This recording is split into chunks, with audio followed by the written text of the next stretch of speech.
Ladies and gentlemen, we are standing at a pivotal moment in financial history, a point where innovation, regulation, and geopolitics collide with a force that could forever reshape the landscape of global finance. Today, I'm here to talk to you about a bill that at first glance seems technical, even dry. But beneath the surface, it's a tectonic shift.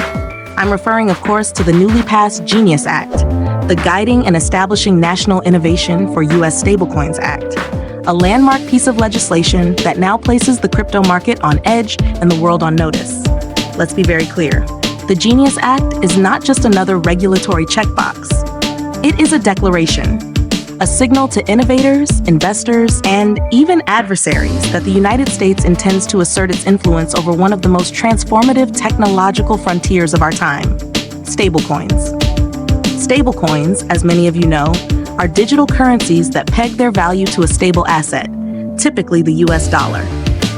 In a world increasingly wary of volatility, they have offered a bridge between the traditional and the revolutionary. Yet until now, they've also existed in a regulatory gray zone.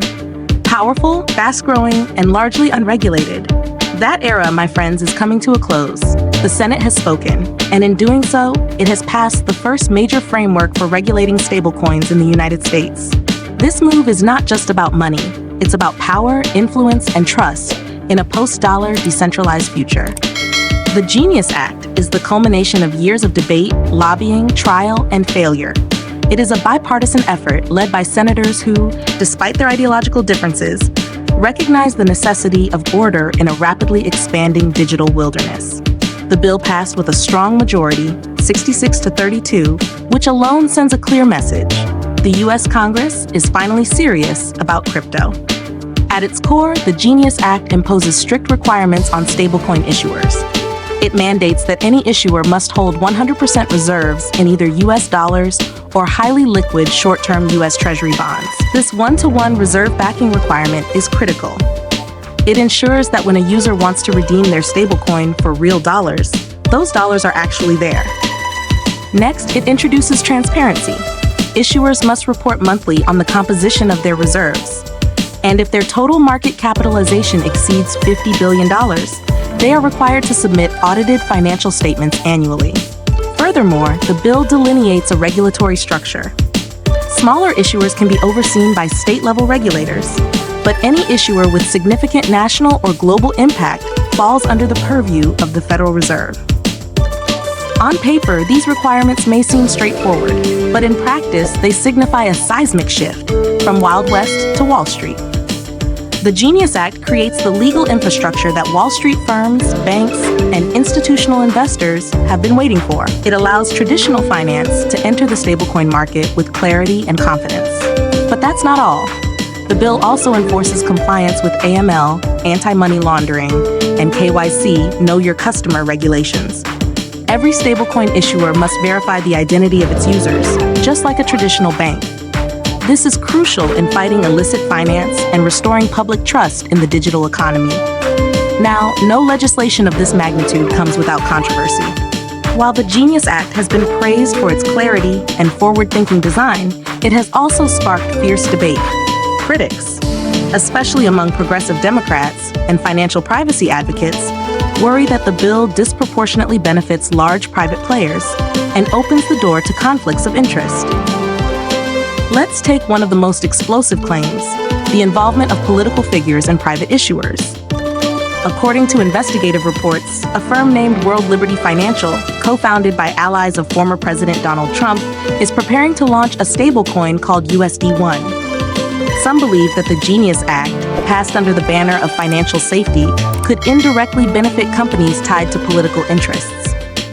And this, my friends, is where regulation meets murky waters. Is this law about public good or private gain? There are also concerns about monopolization. Tech giants like Elon Musk's X, formerly Twitter, are reportedly interested in launching their own stablecoins. Under the GENIUS Act, they could do so, provided they meet the reserve and disclosure requirements. But this raises a chilling prospect. What happens when trillion-dollar tech companies become money issuers? Will we see the rise of corporate central banks? Will money itself become fragmented between walled gardens of influence? These are not rhetorical questions. These are the future we must anticipate and address. Stablecoins have become instruments of soft power. They allow people in inflation-ridden economies, from Argentina to Lebanon, to bypass their local currencies and hold digital dollars instead. This demand has exploded in recent years.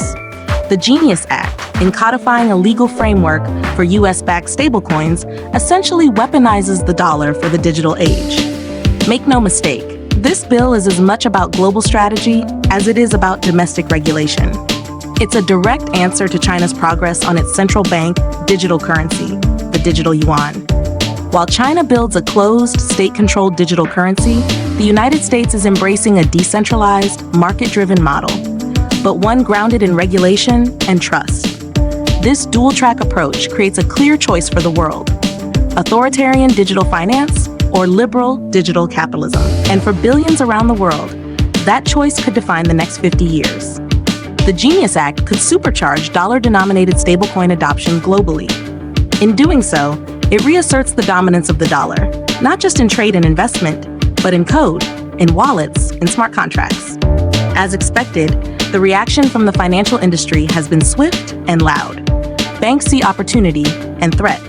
Institutions like Bank of America, JP Morgan, and Fidelity are now actively evaluating stablecoin services, investments, and partnerships.